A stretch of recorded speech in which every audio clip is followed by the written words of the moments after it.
কথার উত্তর দিব চিন্তার কিছু নাই।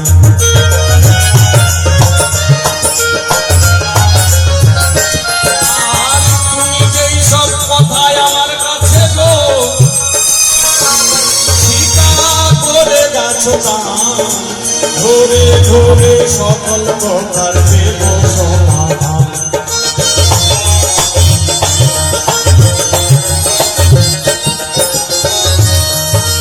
আমি কেমন করে তোমাকে বিয়ে করলাম সেই কথা বলতে চাই। এক মনে আমার কথা শুনবেন গো সবাই।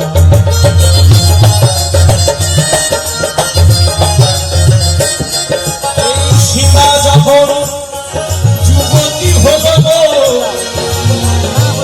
আমি সভাতে জানাই সীতা ছিল স্বয়ং লক্ষ্মী জনক রাজা জানে তাই।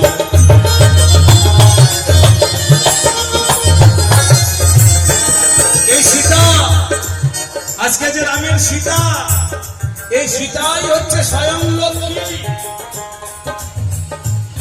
তো লক্ষ্মীকে যে বিয়ে দেবে বাবা নারায়ণ কোথায় খুঁজে পাবে? তাই দেবাদিদেব শিব ভোলানাথের